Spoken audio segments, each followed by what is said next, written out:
여러분들 주말 잘 보냈어요? 네. 항상 주말이 끝나면은 되게 좋은데 연휴가 끝나면은 뭔가 좀 우울해져 원래 굉장히 좀 우울해지고 있는데 이게 스페인을 하고 라틴 아메리카 하다 보면은 자꾸 엉뚱한 이게 기호식품에 손을 대게 돼요. 자꾸 뭐 와인 마시고 커피 마시고 씨가 피게 되고 이 건강에 굉장히 내가 지금 안 좋은 것 같은데 제가 유학생을 한 10년을 했어요. 이제 미국에서 하고 남미에서 조금 하고 근데 이게 막식보다는 잠을 자려면은 이게 꺼지지가 않으니까 여러분들 심리학적으로 인간이 내는 두 가지가 있어요. CEO형 뇌가 있고 학대형 뇌가 있는데 CEO형 뇌는 뭐냐면 배경처럼 끄면은 바로 불빛이 사라지는데 학대형 뇌는 불 끄면 잔상이 나는데요. 머리에. 또 여러분들이 뭔가 하나를 끝마치고 그 다음을 빨리 몰두할 수 있고 그 전에 했던 일을 깨끗이 잊어버리면은 CEO형 되고 사업도 잘 거예요. 전혀 개의치 않고 던질 땐 던지고 버릴 땐 버리고 취할 땐 취해야 되는데 끝까지 손에 들고 있는 사람은 학대하고 나 같은 사람이에요.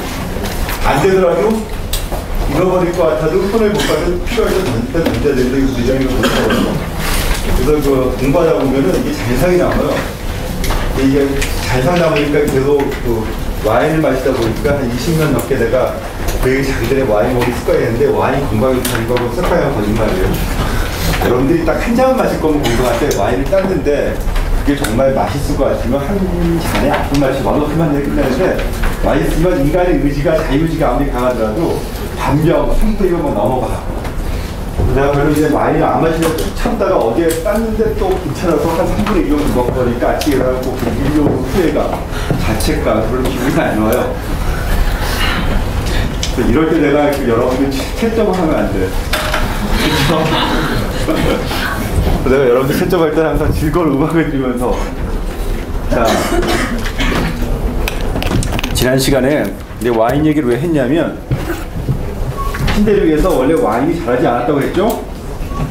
그리고 신대륙에서 커피가 없었어요. 하지만 그 커피를 갖다 심었고 사탕수수를 갖다 심었고 이게 저번 시간까지 했던 얘기죠.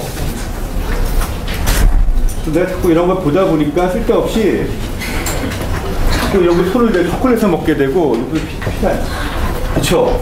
소고기를 많이 먹게 되고 아르헨티나 사람은 소고기 정말 많이 먹는데 얘들은 아침에도 스테이크 먹어요. 점심도 스테이크를 먹어. 저녁도 스테이크 먹어. 하루 종일 스테이크 먹어. 근데 의외로 살이 많이 안 찌는데 지금 조교가 이걸 사왔는데 이거 맛대 있죠? 이게 아르헨티나 우루과이에서는 항상 먹어요. 맛대인데 이거는 보니까 약간 진하지 않는데 정말 진하게 해가지고 파이트 분량에서 한입 빨아 먹거든요. 이게 이렇게 지방을 많이 분해시켜준대요. 그래서 걔네들 뭐 운전하면서도 집에서 먹고 혹시 그래서 지방 많이 분해하는 관심 있는 사람들 마켓처럼 먹거든요. 내가 뭔지 모르겠어. 이거는 정말 오리지널한 게 얼만큼 많이 들어있지. 추추에 야 맛댔다 추추에 고용분 하면 0.1%밖에 안 되는데 원래 그게 맛이 이렇게 좋을 수가 없고 맛이 되게 써요. 그래서 이게 판매하면 이렇게 쓴 거 안 싫어할 거니까 하는데 차라리 이거 맛대 원료를 믿고 사다가 하면은 효과가 좋을 거였는데 이거는 정말 이건 보리차처럼 만들어놨네. 자, 근데 이 모든 게 들어왔어요. 뭐 씨가 내가 이 모든 걸 집착을 하다 보니까는 별로 이렇게 건강이 안 좋은 것 같아요. 자, 그 다음에 여기 저번 시간에 했다는 거 알죠?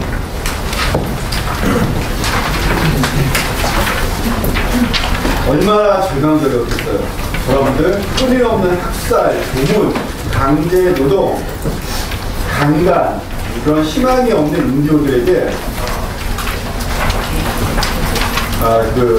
저번에 내가 그 라틴 아메리카는 사실 폭력이 일상화되어 있어요. 아직까지는 사실은 이런 정복 시절부터 워낙 폭력적이었기 때문에 폭력이 일상화되어 있거든요. 폭력이 일상화되어 있는데 스페인, 라틴 아메리카나 이중성이 있다고 했죠. 폭력이 일상화되어 있는데 사람들은 너무너무 두려워요. 그 겉만 보면 얼마나 폭력이 일상화된 사이인지를 못 느끼는 경우가 많아요. 이제는 내가 그 지난주에 나 뭐 할 때 일을 도와준 사람이 있었는데 일을 통상만 만났는데 에디터라고 그래서 보니까 그게 너 스포츠 학생이야. 그래서 내가 공항에서 밥 한번 했었는데 하는 얘기가 작년에도 콜롬비아 FTA 때문에 콜롬비아에 갔었는데 너무너무 기분 좋고 카리브는 아름답고 밖에는 쌀쌀하고 넘쳐나고 근데 호텔 밖을 절대 못 나가게 하고 그 다음에 그 자기가 돈을 좀 찾고 싶은데도 돈을 못 찾게 하고 현금카드를 걷어가지고 몇 명이 물로 몰려가서 찾아오고 자기 이해를 안 가지. 그래서 자기 밤에 혼자 길거리 사람 많은데 나가겠다고 살려니까 뜯어말리고 자기 방에만 있다 나왔다고 하는데 그리고 또 자기는 외교고 간 여건이니까 외교관인 거를 안전할 적으로 외교관을 굳이 밝히려고 했대요. 정말 미친 짓인 게 콜롬비아에서 아직까지 1년에 26,000명이 구성돼요. 얘기 안 했던 거야? 이야기했다는 얘기가 1년에 22,000명이 되는데 콜롬비아 국토의 한 지금도 아직 3분의 1에서 2분의 1은 정부군이 들어가지 못하고 게릴라들이 장악하고 있거나 마피아가 장악하고 특히 에메랄드 광산에 있는 곳은 마피아가 장악하고 있기 때문에 일반인 함부로 못 들어가고 그 에메랄드를 따오려고 어떻게 하냐면 현금을 갖고 들어가서 현장에서 현금하고 바꿔서 들어오는 거거든요. 근데 이게 현금을 운송하는 걸 아니까는 습격을 많이 해요. 보통 들어갈 때 수류탄하고 기관총으로 운전을 하는데 꽤 많이 죽어요. 근데 그 성공하면은 현금 박치기에서 보통 6배에서 7배가 남는 거예요. 한번 갖다 들어오면. 그리고 그 이제는 마약 카르텔은 많이 빠졌죠. 치안이 굉장히 안정됐어요. 원래 콜롬비아가 굉장히 위험한 나라였었는데 마약 카르텔이 그 부시 대통령 때 전쟁을 보면서 싹쓸이 하면서 원래 멕시코가 치안이 안전한 나라였어요. 신문 보면 툭하면 멕시코에서 몇십 명씩 시체화면에 나오고 시체도 뭐 껍질 벗기고 머리까지 자르고 뭐 팔다리 자르고 어린 애까지 다 죽인 시체를 뭐 고속도로에 쌓아서 불 지르고 툭하면 발견되거든요. 그게 왜냐면 멕시코 원래 그런 나라가 아니었어요. 콜롬비아가 됐지. 근데 풍선 조건하고 콜롬비아에서 미국의 부시 대통령 때 싹 마약과의 전쟁 벌여서 해주니까 결국에 어디로 왔어요? 멕시코로 건너왔어요. 멕시코 치안이 불안해지고 그 다음에 지금 콜롬비아 치안이 안정적이니까 경제가 2년 동안에 GDP가 2배가 성장했어요. 멕시코 갖고 후속탄을 맞고 있죠. 항상 이 풍속효과, 이거 마약이나 매추는 지금 멕시코가 지금 골치 아프려고 하는데 결국 멕시코는 마약과의 전쟁 벌이다가 포기했어요. 포기해가지고 결국 대통령이 포기하고 다른 쪽에 신경 쓰겠다고 얘기했고 오히려 국민들이 거기서 지지해서 대통령이 이번에 바뀌었는데 해도 안 되는 거예요. 그거는 멕시코도. 하려고 하려고 해도 워낙 경찰과 군대와 밀착해 있기 때문에 그래서 내가 그 얘기를 왜 얘기하냐면 그 폭력이 일상화된 사회라고 했죠. 나가겠다고 하는데 콜롬비아에서 택시를 한번 잘못하면 납치돼서 흘려가요. 내가 9월 때 갔을 때도 러시아 사업가 끌려가서 살해당했고 여러분들인데 내 친구가 그 중고차 사업을 하는데 라틴아메리카에서 친구가 자기도 남미 놀러 가는데 위험하다고 납치당하면 어떡해요? 전부 우리가 웃으면서 절대 납치 안 해요. 여러분들 가장 납치하는 게 인건비가 안 나와. 여러분들 납치하면 누구한테 몸값 봐서 인건비가 안 나. 제일 타겟이 외교관들. 설령 계약직 외교관이라도 가면은 이거는 무조건 한국 정부가 계획해야 되니까 외교관. 아니면 여러분들 정말 유명한 사업가면은 납치하면 되는데 일반 관광객, 일반 학생, 여러분들 택시 잡아 타도 웬만해서 납치를 안 해요. 쟤네들 인건비가 나와 먹고 살 거 아니야. 그거 걱정 안 해도 되고 여행들 한국 학생들 교환학생 관광객 많이 가요. 근데 이제 여러분들이 뭐 공무원 신분, 외교관 신분이라든지 유명한 사업가만 이렇게 나가면 안 되죠. 안 되죠. 그 마피아 그리고 에메랄드 광산 같은 데는 보통 조그만 애들이 필요하기 때문에 10살 미만의 어린아이들을 강제로 시켜 조그만 애들이 광산 들어가야 되니까 보통 2년 안에 죽어요. 8살, 10살짜리들. 살아남은 애들 장기를 꺼내서 팔거나 여자들은 이제 그 매매추를 팔아넘기죠. 그리고 콜롬비아는 10년 전에 그 여자 대통령 후보가 대통령 후보 납치를 당했어요. 게릴라한테 납치를 해가지고 10년이가 끌어다니다가 2년 전인가 미군들의 도움으로 미군이 그걸 습격해가지고 구출해냈거든요. 물론 그 사이에 이제 애는 한 명이가 죽으면 배까지 낳고 같이 나왔는데 대통령 후보도 납치돼요. 베네수엘라도 위험하고 뭐 에콰도르 빼고 다. 근데 여행 다니는 건 여러분들이 괜찮아요. 안 가는 정도 안 가면 되고 여러분들은 내가 봤을 때는 아직까지 한국 관광객 납치했다고 한 번도 못 들었어요. 30년 동안 안 해요, 여러분들. 자, 폭력이 있어가지고 사요. 지금도 폭력이 있어가지고 있어요. 사실 여러분 가면은 그 폭력을 못 느껴요. 아까도 그 얘기 나가면 되는데 왜 즐겁고 밝은데 무슨 폭력이 있냐고. 하지만 폭력은 일상화될 때 구조적으로 이미 이때부터 폭력이 내면적으로 일상화돼 있어요. 희망이 없어요. 그런 희망이 없는 인조들에게 성모 마리아가 안식처가 된다고 했죠. 길이 한번 풀어주세요. 라틴 아메리카에서의 과다르페 성모는 굉장히 상징적인 존재예요. 실제로 나타났다 아니다 말은 많은데 아직까지도 특히 멕시코의 모든 멕시코인들한테 신앙이 중심이고 한번 보도록 하세요. 멕시코가 한번 꼭 가봐야 될 만한 곳이에요. 지난해 12월 11일 멕시코시티 북쪽 페페라 언덕에 위치한 과다르페 대성당. 이곳 광장은 멕시코 중남미 각국에서 몰려든 수많은 캐톨릭 순례자들로 붐비고 있었습니다. 자, 여기 진짜로 성당에 가면, 멕시코시티 가면 한 번쯤 꼭 가보는 곳인데, 여러분들 정말로 거의 대부분이 억압받고 핍박받는 아메리카 현재 메티소들이, 인디오들이 신앙의 중심을 잡고요. 원래 카톨릭은 전국자의 종교였고 십자가를 들고 백인들이 라틴 아메리카에 정복했고, 그 카톨릭의 힘으로 이들을 핍박했고, 이들이 인간인지 아닌지 인간 전쟁이 카톨릭 교회를 중심으로 붙었어요. 하지만은 그러면 그럴수록 침략가의 종교였지만, 이들을 억압하면 억압할수록, 고통받으면 고통받을수록 오히려 침략자의 종교인 카톨릭에 더 침참하게 되죠. 어딘가 위안받을 곳이 있어야 되니까. 그래서 과다르페는 어머니 상으로 국공주의사라고 했죠. 모든 것이 무너진 사회, 유일한 희망으로 아직까지도 내려오고 있죠. 라틴 아메리카 군부와 대지주와 카톨릭 교회가 결탁한 거대한 삼각 트라이앵글의 권력 구조가 오늘날까지 이어진다고 했죠. 거기서 소외받은 모든 사람들 소수 상위 5%가 전체 국부의 90% 갖고 있는 사회예요. 무슨 희망이 있겠어요? 그런 사회에서 카톨릭은 더 큰 의미를 다가오죠. 과다르페 성모.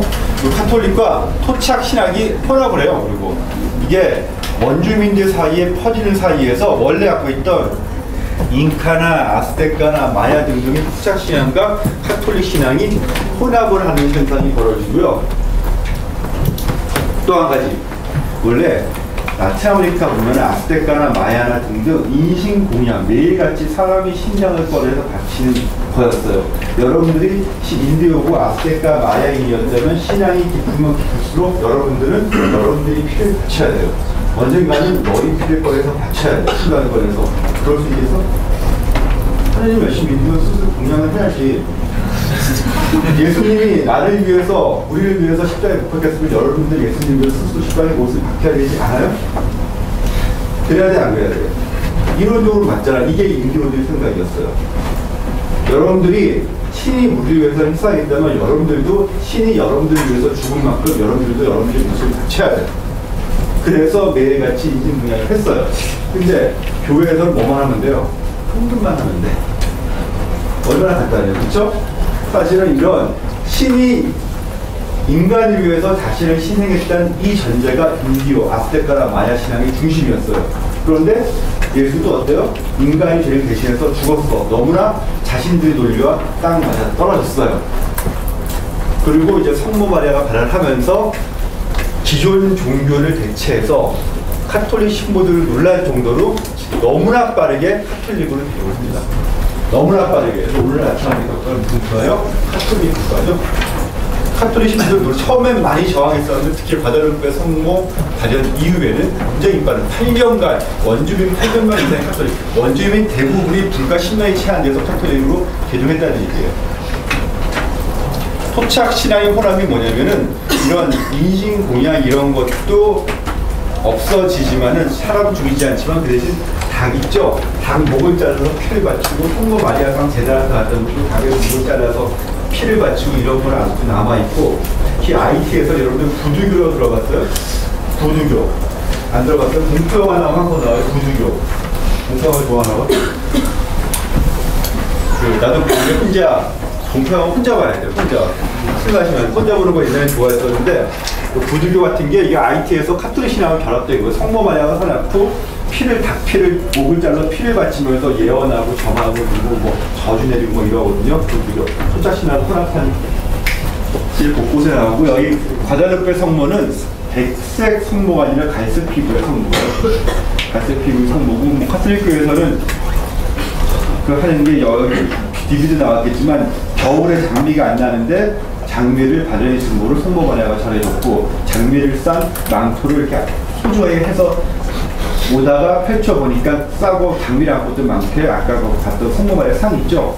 성모마리아 상이 그대로 이게 옷에 찍혀 있었고, 이게 찍혀 있었고, 요게 장미를 싼 망토에 요게 찍혀 있었고, 용솔란을 만든 건데 아직까지 몇 번이 지났는데 하나도 상하지 않고, 염료가 뭐 지구상에 없는 염료가 카톨릭교의 발표고 알 수가 없죠. 다른 데서 조사를 안 해봤으니까. 자, 어쨌거나 이게 신앙의 중심이고요. 이거는 여러분들 레포트 주제 올려놨어요, 여러분들. 포털에 이렇게 레포트 주제인데, 레포트 주제 하나, 첫 번째 뭐야? 라틴 아메리카의 정체성 문제가 첫 번째 주제고요.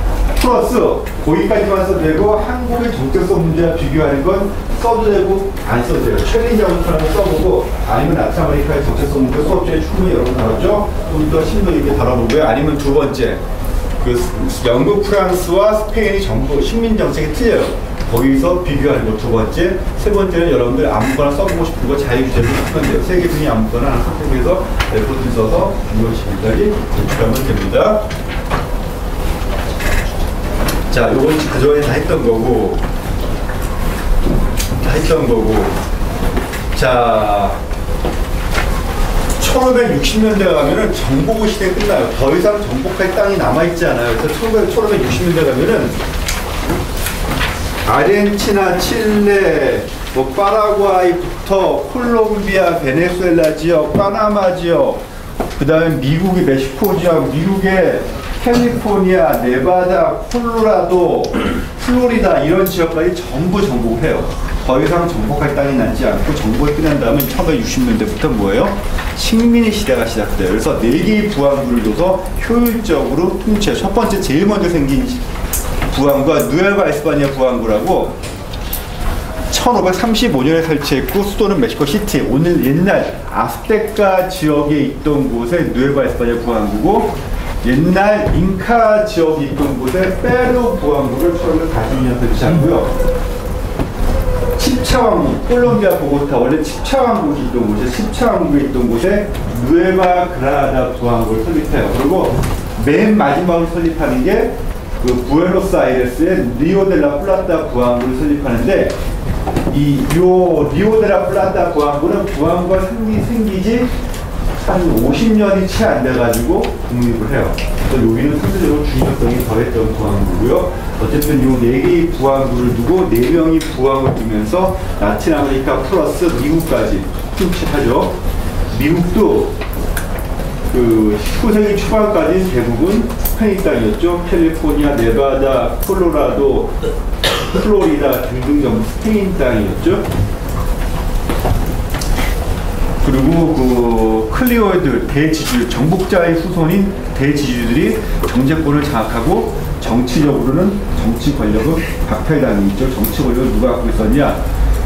스페인 국왕이면 4명의 국왕들과 스페인 공국에서 파견하는 관료들이 정치적인 권력을 독점하고 있었고요. 이들은 통치 임기가 끝나면 스페인 공국으로 돌아가죠. 그래서 경제적인 권력만 가졌던 대지주들이 결국은 정치적인 권력까지 갖게 되어서 바른데 라틴 아메리카 국민이 시작이 됐어요. 무적함 대인 패배, 엘리자베스왕 종교 정쟁은 나중에 학기 말에 하기로 했습니다. 자, 끝나고요. 드디어 라틴 아메리카 고대 부분 들어가죠. 여기까지 질문 있어요?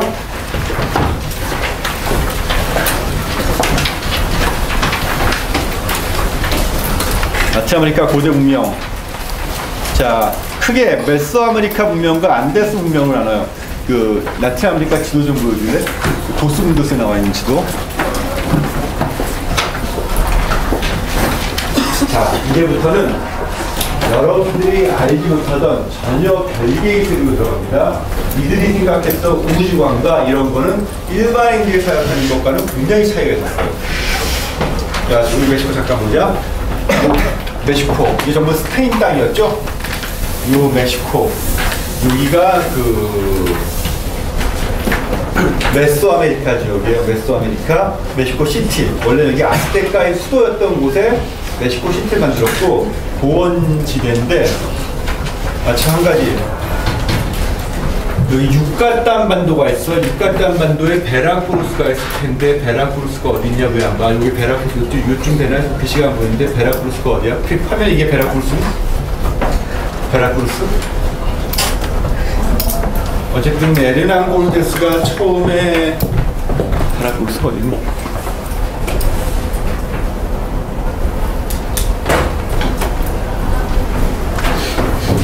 베라크루스. 요게 베라크루스인데 어쨌든 요 유카탄 반도에 에르난 고르테스가 처음 그 유카탄 반도에 반도죠. 유카탄 반도에 에르난 고르테스가 처음 상륙하고 요 베라크루스를 중심으로 배들이 몰아들고 침략을 시작해서 멕시코 시티 거쳐서 여기 산타페 있죠. 뉴멕시코죠. 여기 산타페 까지 이어지는 게 스페인의 교역로였어요. 침략 루트였자 교역로였는데 이게 19세기 초까지 그 물자 베라크루스 항구에서 물자에 들어가가지고 여러분들 DVD 봤을 때 이거 카롤 펜데스가 적은 DVD 봤을 때 처음 시작할 때 항구가 나왔죠. 이게 바로 그 베라크루스 항이었고 여기서 배를 실어서 여기를 지나서 산타페까지 이어지는 게 교역로였고요. 주요 교역로였고 현대차가 자동차 뭐 만들었죠? 베라코스 만들고 투싼인가 만들었죠? 만들고 산타페 있죠? 그 명칭을 내가 잘 몰라도 뭐냐면 현대차가 이 나치 아메리카 미주내도 정복하겠다는 야욕을 나타내니까 교육료 따라서 이름 저거 베라크루스 투싼 산타페 교육료예요 이게. 그러니까 여러분들 자동차 혹시 그거 사거나 부모님 운전하고 있으면 왜 이게 중요했는지 전부 까미노 레알이라고 스페인 식민시대 때 유럽과의 교역물이 주요 도시였습니다. 쌍다천 여기 유네스코인데 내가 여기 본걸 좀 잘 알고. 현대차들이 아무래도 아무 생각 없는 애들은 아니에요. 뭔가 이 역사적인 지식을 아니까 붙인 거지 아무 생각 없이 그냥 갖다 붙인 거는 아닙니다. 어쨌든 교역을 따라서 자동차가 잘 뻗어나갔죠. 자, 여기가 메소아메리카. 그래서 여기 메소아메리카, 멕시코 시티 중심으로 여기 메소아메리카 이 지역에 무슨 일이 있었냐? 아스테카. 유카탄 반도를 중심으로 오늘날 이 과테말라, 온두라스 이 지역을 포함해서 여기가 뭐가 있었냐? 마야 문명. 마야 문명.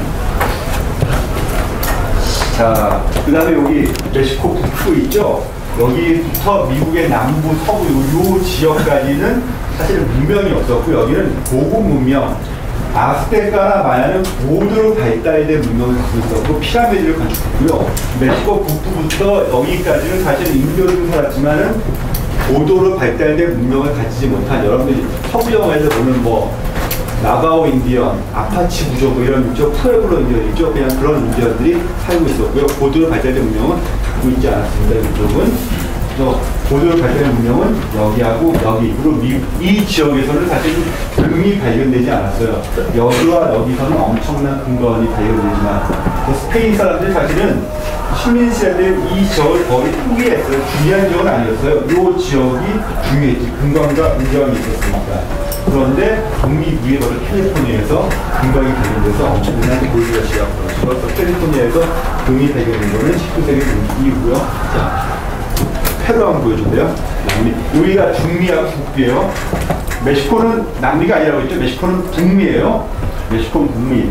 중남미하고 멕시코 관련 원칙적으로 포함이 안 됩니다. 멕시코는 북미이기 때문에 보여주고요. 자, 여기가 바로 안데스 문명권이에요. 조금 더 주역인데 콜롬비아 여기서부터 이게 전부 이게 안데스 산맥이 있는 곳이거든요. 여기까지 전부 이게 전부 안데스 문명권. 콜롬비아 여기에 시차가 있었고요.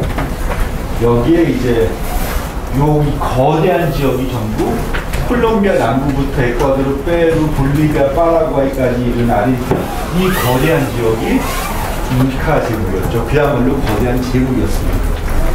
자, 이런 문명을 스페인 사람들이 전부 정복해서 철저하게 파괴시켜요. 이 PP 들어가야 돼요? 메소아메리카 문명에서는 올메카 문명, 세오티와카 문명, 솔테카 문명, 아스테카 문명, 마야 등이 있었고요. 마야는 유카탄 반도에 있었다고 했죠. 자, 스페인 사람이 올 때는 중부에는 아스테카 문명, 남부에는 마야 문명이 있었고, 요거는 올메카 테오티와카 똘테카는 스페인 사람 오면에 이미 사라지고 없는 문명이에요. 그리고 아직도 왜 이들이 사라졌는지 사실은 자료가 안 나오기 때문에 잘 알지를 못해요. 그래서 이런 문명들에 대해서 알려진 건 거의 없습니다. 안데스 문명, 스페인 사람들이 정복하러 왔을 당시에 이 10차 왕국, 콜롬비아 중 보고타 지역을 중심한 10차 왕국과 그 다음에 잉카는 존재 있었고요. 스페인 사람들이 잉카를 무너뜨렸어요. 하지만 뭐 샤빈, 치무, 나스카 이런 거는 이미 사라지고 없었고 왜 사라졌는지도 아직까지도 미스터리고요. 이 나스카 문명, 영화에서나 다큐멘터리를 본 적이 있어요. 거대한 평원에 기하학적인 돌로 모양을 만들었어요. 왜 그 돌도 그렇게 만들었는지, 비행기도 없었는데 항공 체험도 못했는데 어떻게 이렇게 정확하게 위에서 본 것처럼 만들 수 있었는지, 학자는 뭐 UFO의 비행장이라는 소리도 있고 많은데 알려진 거는 정말 아무것도 없습니다. 마야는 문자가 있었어요. 잉카는 문자가 없던 민족이었어요. 더군다나 잉카 지역 문자가 없다 보니까 알려진 게 없었죠. 메소아메리카, 이제 멕시코부터 시작할게요. 메소아메리카. 청성기 기원전 1500년에서 기원 후 300년, 고종기는 뭐 하는데 스페인 정복 전까지 나누는데 북부문화. 아까 얘기했죠. 멕시코 북부 지역에서 미국 남부 지역까지 영향 푸에블로 인도들. 미국의 뉴멕시코나 아리조나 가면 푸에블로 인도 지역도 알 수 있고 여러분들 구경하러 갈 거예요. 그래서 불만한 건 없어요. 중부 고원문화, 멕시코 시티를 중심으로 하는 중부 고원 지역, 테오티후아칸, 똘테카, 아스테카 등등이 있고요. 요거는 이제 하나하나 자세히 할 거고요, 나중에. 멕시코만 문화, 멕시코만을 따라 형성된 올메카 지역, 마야 문화, 멕시코 남부. 이른바 이렇게 크게 메소아메리카는 나눠지고요. 그 책을 보면 여러분들 그 인디오들이 언제 처음으로 그 나왔냐 114페이지 보도록 하세요. 여기 책 되게 깨끗하다. 예. 이거 봐야지. 이거 거의 책이 저도 읽을 힘들이 없어요. 113페이지 보면은 나오죠. 3만 년 전에 거대한 얼음 덩어리들이 북지방으로 몰려들기 시작한 결과 베링의 수위가 하강하면서 아시아와 아메리카 대륙 사이에 커다란 길이 뚫렸고요. 그래서 4만 8천년 전에 이 다리 위로 소수 유목민들이 걸어서 아메리카 대륙으로 건너가기 시작했어요.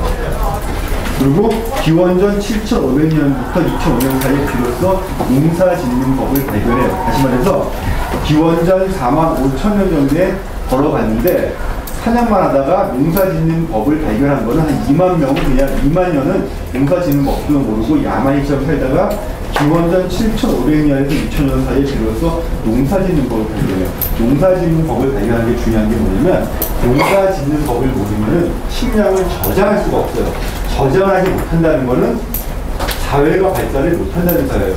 농사를 짓기 주의하면 잉여 생산물이 있죠. 잉여 생산물이 있기 시작하면 비로소 그때 계급사회가 형성이 돼요. 계급사회가 형성이 되고 그럼 어떻게 돼요? 사회가 형성이 되고 문명이 발달하기 시작하는 거죠. 북부의 나바오 인디온이나 뭐 아파치, 푸에블로 이런 인디온들이 고도로 발달의 문명을 달려지 못하는 거 이들은 농사 짓는 걸 몰랐어요. 서부하고 그냥 사냥하고 이런 거 지내죠. 농사 짓는 즐거움을 모르면 잉여 생산물이 없고 잉여 생산물이 없으면 여러분들 문명은 발달할 수 없습니다. 그래서 그 보면은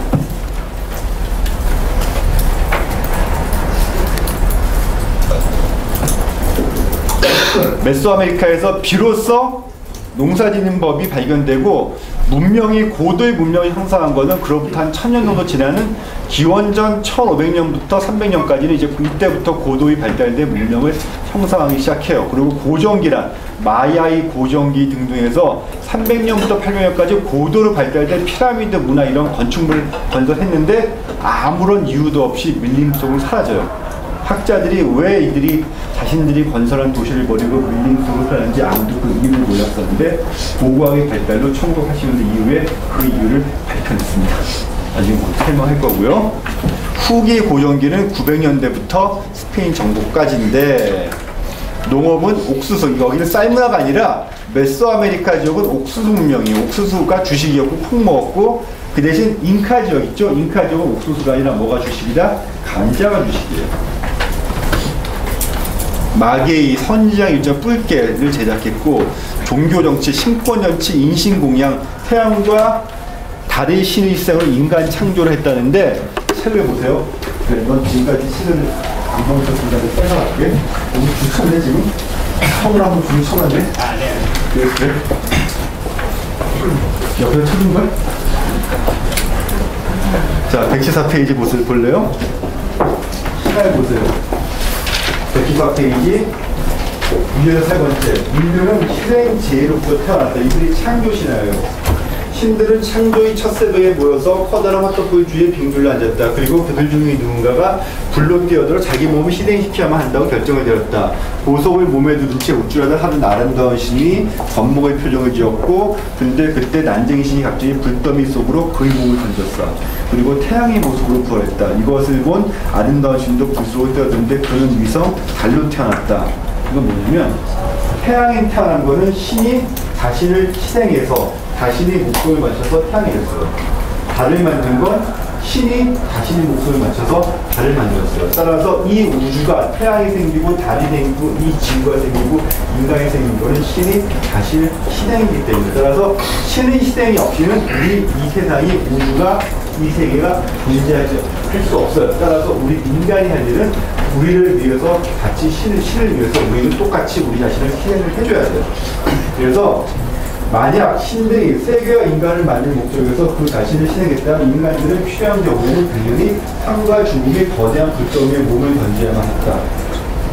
인류 사회에서 희생의 필요성은 의심할 여지가 없는 사실로서 어떠한 논쟁이나 회의도 있을 수가 없었어요. 그래서 인류들은 전쟁을 하면 사람을 죽이지 않았어요. 전쟁을 하면은 포로를 잡을 목적으로 전쟁을 했고, 함부로 사람을 죽이는 것을 굉장히 이해를 못했어요. 그래서 인류들이 정말 이해 못했던 게, 스페인 사람들이 침략해오니까 스페인 사람들은 사람을 죽여야 전쟁하는데, 인디오들은 처음에 스페인 사람 봤을 때는 죽이지 않고 잡아서 무조건 포로로 잡으려고 하다 보니까 승포하는 게 쉬워요? 죽이는 게 쉬워요? 죽이는 게 쉽죠?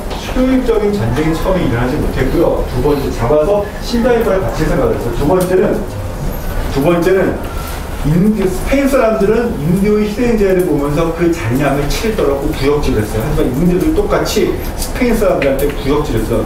이유 없이 사람들을 죽이는 걸 보고, 저렇게 신성한 재물을 함부로 죽이는 걸 보고 구역질했어요. 여러분들은 다 신성한 재물이야. 함부로 죽이면 그거는 정말 신에 대한 모독이에요. 여러분들 살아있는 신성한 거는 같이 해야 되는데 이걸 죽인다는 걸 인디오인한테는 생각할 수가 없었습니다. 그들이 마인드를 이해하는 다시 뭐냐면, 몇천 년 동안이 아니라 몇만 년 동안 외부 세계와 전혀 교류가 없이 고립된 사회였어요. 고립된 사회다 보니까 그들만의 세계관은 아무도 외부인들이 이해할 수 없고, 그랬죠. 한쪽은 이상하게 발달하고 한쪽은 이상하게 태어난다고. 왜? 몇만 년 동안 고립된 사회였기 때문에. 그래서 이런 생각이 태어날 수 있었던 거죠. 고대 아마이트인들에게 우주의 끝없는 위험이 원천이었고, 동시에 우주심으로 유혹을 받았던 생성도 뭐예요? 모호성은 희생제의 모든 게 해결돼요. 이는 MC2라는 방정식은 우리가 다시 말해서 신이 우리를 위해 희생할 때, 우리 희생을 할 때 그 균형이 이루어져요. 따라서 매일같이 비가 내리고 태양이 뜨고 달이 뜨고 동물이 자라려면 여러분들은 매일같이 우리를 희생해야 돼요. 여러분들이 심장을 꺼내 맞추지 않으면 태양은 뜨지 않아요. 여러분들이 심장을 꺼내 맞추지 않으면 비는 안 와요. 해가 없네? 오늘 날씨가 안 좋죠? 신이 노한 거, 여러분들이 심장을 꺼내 같이 해야 돼요. 해가 뜰 때까지. 비가 와요? 비가 올 때까지 여러분들이 심장을 꺼내 같이 해야 돼요. 그게 비록 사랑하는 여러분들이 아들이고 딸이고 부모나 할지라도. 그리고 신은 고귀한 피를 좋아해요. 포로만 바치는 게 아니라 정말 똑똑하고 훌륭한 사람이 피도 가치를 가질수록 효과가 더 많아요. 그래서 여러분들은 언제든지 심장을 꺼내 바칠 준비가 돼 있어야 돼요. 자, 여러분들이 신앙을 많이 믿으면 믿을수록, 잠깐 DVD 한번 볼게요. 그 당시 일상적으로 어떤 일들이 일어났는지.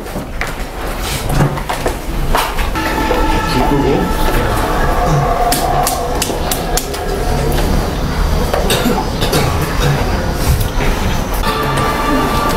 그래서 제이가 이런 게 일상화된 사회였는데, 한 가지 가기 전에 그러면 이게 왜 그렇게 중요했을까? 첫 번째 두 가지예요. 경제 문제겠죠? 여러분들 이런 올림픽이 항상 벌어지는 한국에서 경제가 활성화되어 죽어요. 경제가 호황이죠?